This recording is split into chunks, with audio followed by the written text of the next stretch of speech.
जी नाजरीन, पाकिस्तान के अंदर जो है वो बहुत सारे लोगों का एक कॉमन सवाल, बहुत सारे लोगों की रिक्वेस्ट कि पाकिस्तान के अंदर प्रॉपर्टी मार्केट जो है क्रैश क्यों हुई है। देखें जी, पाकिस्तान के अंदर महंगाई का रोना और सारी चीजें महंगी तो हो रही हैं और इसके साथ साथ कुछ अच्छी खबरें भी आ रही हैं, कुछ बुरी खबरें भी हैं।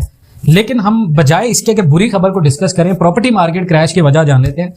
देखिए जी, सबसे पहले तो बात सुने, प्रॉपर्टी मार्केट के अंदर पाकिस्तान में लोगों ने दिल खोल कर इन्वेस्टमेंट की। हमारे यहाँ जब कोई भी चीज महंगी होती है तो हर बंदा सोचता है कि शायद यही एक जरिया है तमाम तर दुनिया के कमाने का, यही एक जरिया है जिससे सारे पाकिस्तान के अंदर लोग पैसा कमा रहे हैं, क्यों ना मैं भी पैसा लगा के इन्वेस्ट करके इसमें बहुत सारा पैसा कमा लूं। अब यहां पर प्रॉपर्टी मार्केट क्रैश क्यों हुई कि जब पाकिस्तान के अंदर एग्रीकल्चरल लैंड सारी तबाह करके उसके ऊपर प्रोजेक्ट्स बनाए गए, बड़ी बड़ी हाउसिंग सोसाइटीज बनाई गई। और हाउसिंग सोसाइटीज का सबसे बड़ा ट्रेंड ये था कि कोई भी बड़ी स्टेट माफिया या कोई भी बड़ी रियल एस्टेट हाउसिंग सोसाइटी देखे, उसने ओपन बुकिंग भी की और डीलर्स के थ्रू भी बुकिंग की।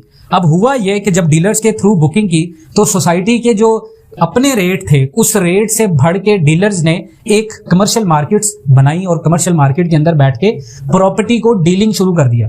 अब प्रॉपर्टी डीलिंग में क्या हुआ कि 5 मरले की जो फाइल थी, जो फाइलों में बिक रही थी, जो इंस्टॉलमेंट के ऊपर, उसकी कीमत इतनी ज्यादा बढ़ा चढ़ाकर पेश कर दी गई, उसको इतना ज्यादा बबल क्रिएट करके ऊपर ले जाया गया कि आम इंसान की पहुंच से प्रॉपर्टी बाहर हो गई। अब उसमें नुकसान उन लोगों का हुआ कि जिस बंदे ने आज के दौर में प्रॉपर्टी खरीदनी है, वो बंदा मार्केट में जाता है, उसको 5 मरले का प्लॉट 70-80 लाख रुपए में बताया जाता है कि आपको 5 मरले का अच्छी लोकेशन वाला प्लॉट 70-80 लाख रुपए में मिलेगा। अब वही बंदा अगर 70-80 लाख रुपए इन्वेस्टमेंट कर देता है तो वो फंस जाता है। उसकी वजह यह है कि इतनी महंगाई में अगर कोई रिस्क लेके इन्वेस्टमेंट कर भी दे तो वो बिकती नहीं है। उसकी वजह यह है कि लोगों के पास पैसे नहीं है। पाकिस्तान के अंदर जो इन्वेस्टर पैसा लगा रहे थे, जिनकी वजह से या जिन डीलर्स की वजह से आज प्रोजेक्ट इतने महंगे हुए थे, आज वो डीलर आपको नहीं मिल रहे। बेरोजगारी हो चुकी है, लोगों के पास ग्राहक नहीं आ रहे, डीलर्स के पास काम नहीं है।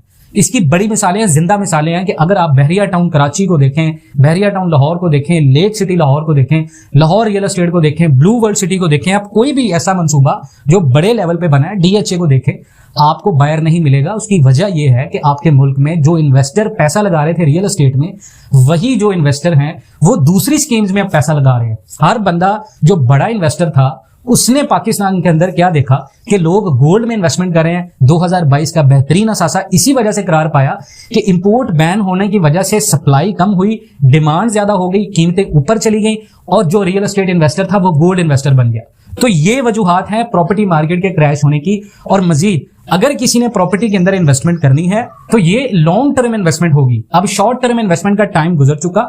अब पाकिस्तान के अंदर इलेक्शन होंगे, हालात बेहतर होंगे, नई हुकूमत आएगी, नई पॉलिसियां बनाएगी, प्रॉपर्टी टैक्सेस रिवाइज होंगे, इनमें एडिंग होगी, इनमें माइनस होगा। ये अभी आने वाली हुकूमतों का काम है। फिल वक्त प्रॉपर्टी के ऊपर जो टैक्सेस हैं और IMF की शर्त जो है वो सख्त तरीन है प्रॉपर्टी के हवाले से, जिसकी वजह से प्रॉपर्टी का मुस्तकबिल आने वाले कुछ वक्तों के लिए ताबनक है। 2 से 3 साल के बाद अगर आप कहें तो आपको प्रॉपर्टी में इन्वेस्टमेंट का फायदा हो सकता है।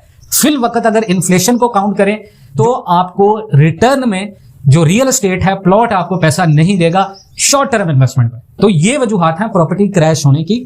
अगर आप इन तमाम बातों से इत्तेफाक करते हैं, कमेंट सेक्शन में अपनी कीमती राय का इजहार करें। इंशाल्लाह मिलते हैं नेक्स्ट वीडियोस में, तब तक के लिए अल्लाह हाफिज।